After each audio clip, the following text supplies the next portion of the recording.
Alrighty, part 5. So you guys, like I was telling y'all in the last video, I started praying and I started asking God to remove and reveal. Well, in the midst of that, I also started going back to church. And the first time I went to church, I received a message from the pastor.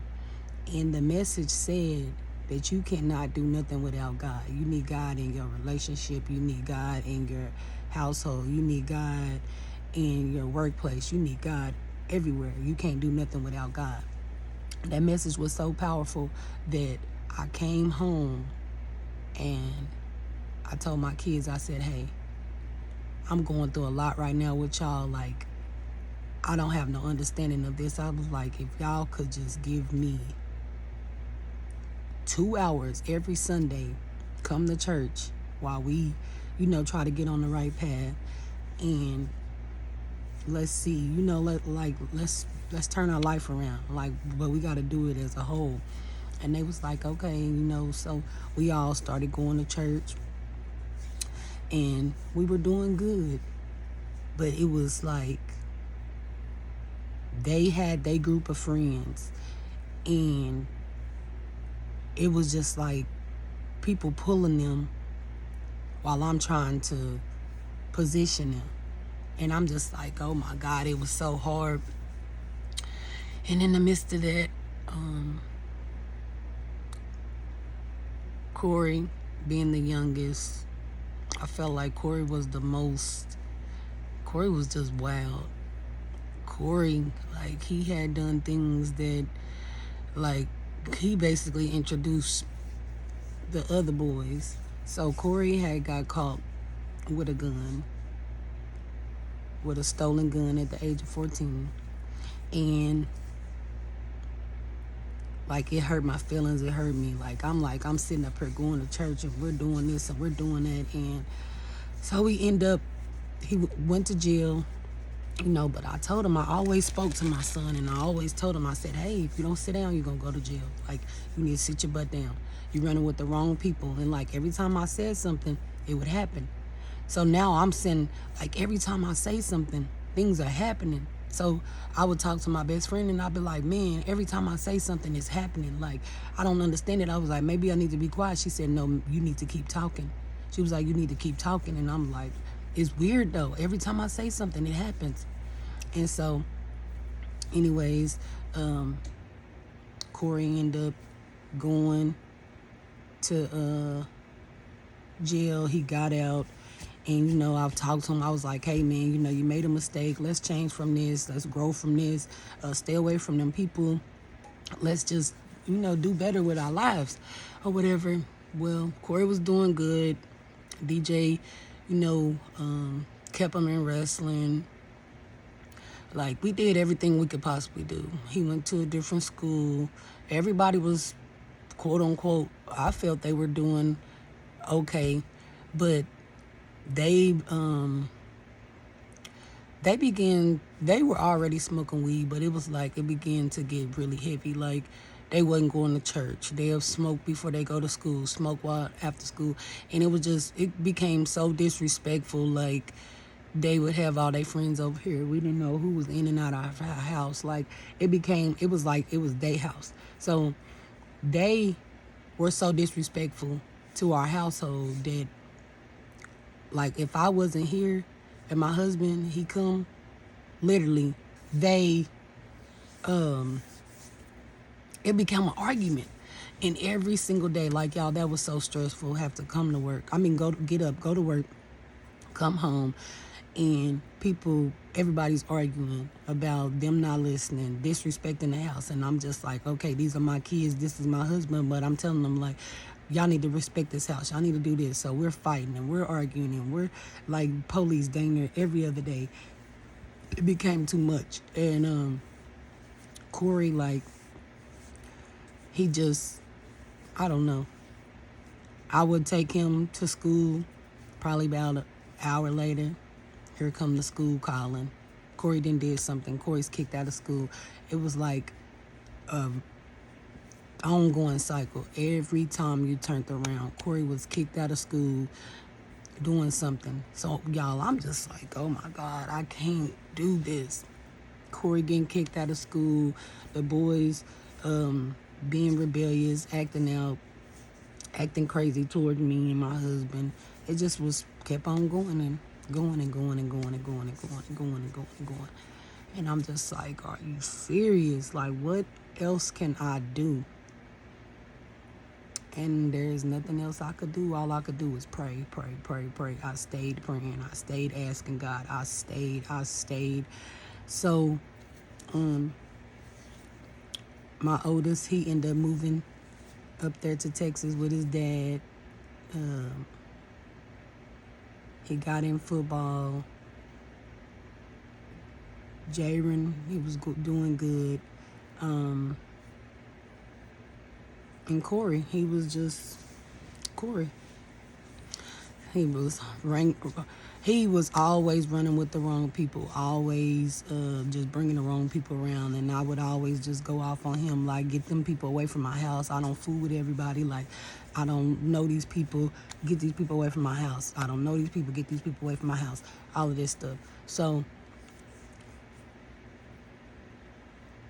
I don't know when this happened, but it started to be a repetition of guns.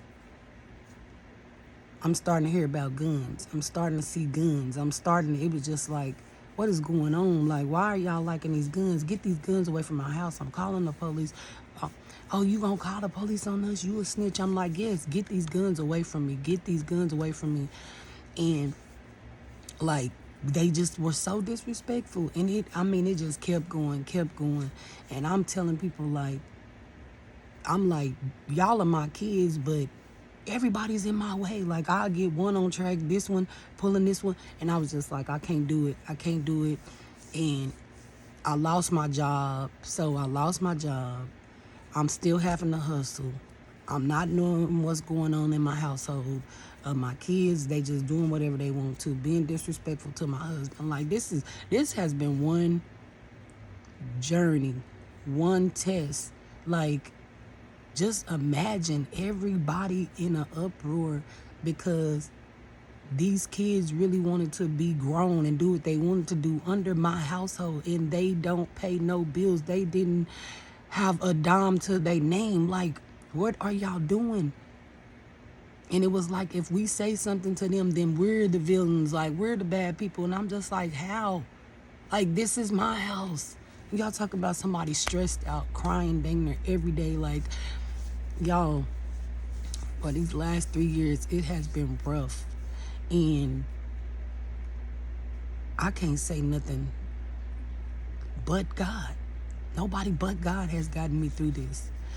But I kept on talking to him, kept on telling him, I'm like, hey, y'all need to call y'all dads. Y'all need to, I'm asking, hey, can y'all come get them? They need to get away from her. They need to get away from me. Well, y'all,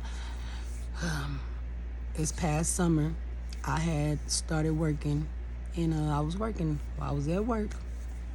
An incident had happened. And so I'm just like, okay, yeah, y'all really gotta go. So then I lost that job. I started another job. Next thing you know, I'm like,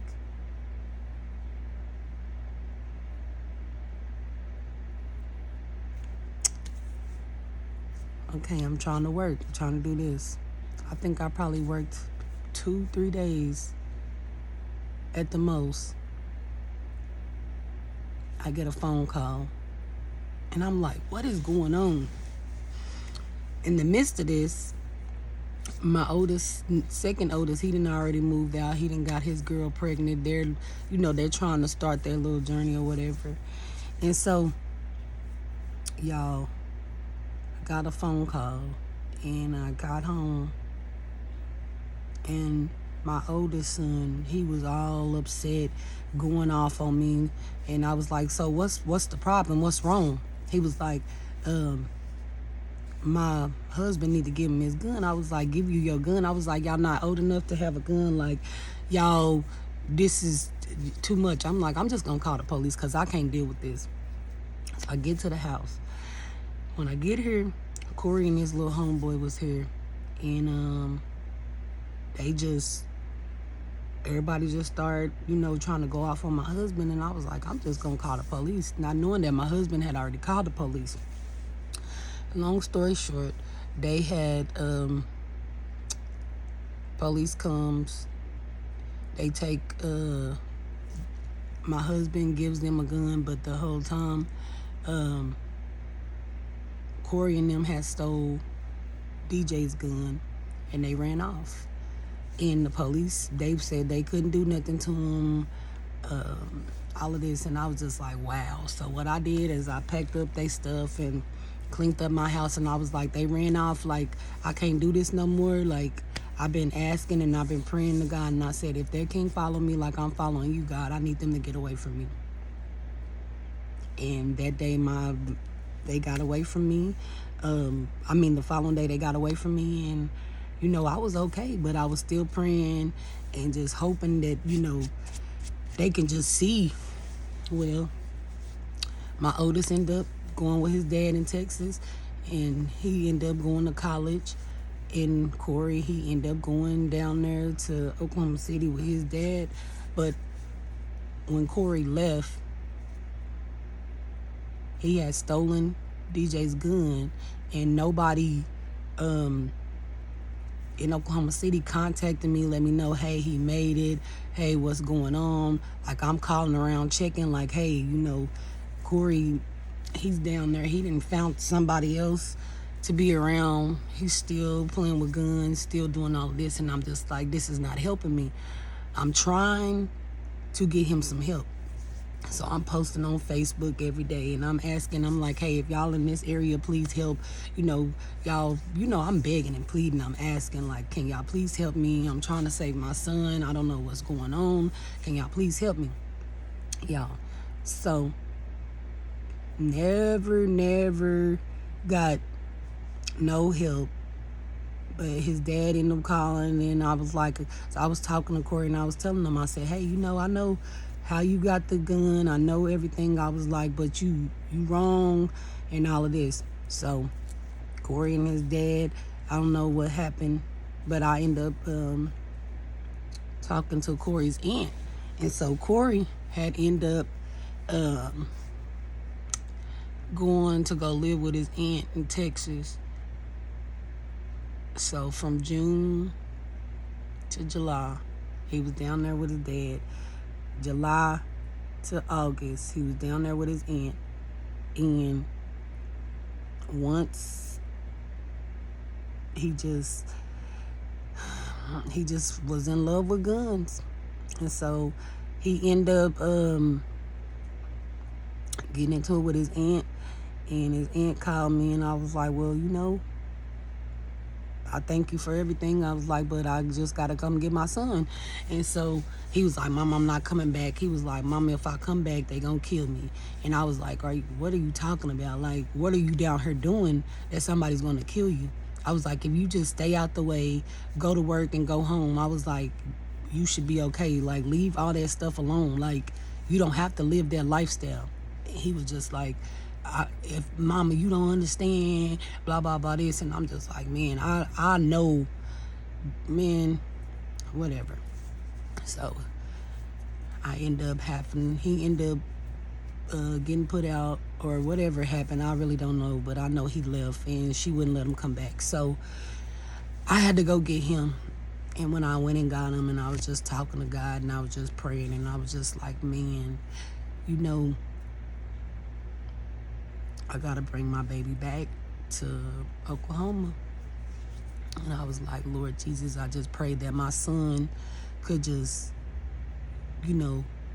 stay on the right path, go to work and go home, and just stay out of people's face. Like, he kept on saying, like, if I come back to Oklahoma, they gonna kill me. And I never knew, like, what are you talking about? Who's gonna kill you? What's going on? But he just kept saying it. And I'm just like, let that go. Let that go. I'm like, God got us. I'm going to figure out a plan. We're going to do this. You just got to trust me. And I'll be back.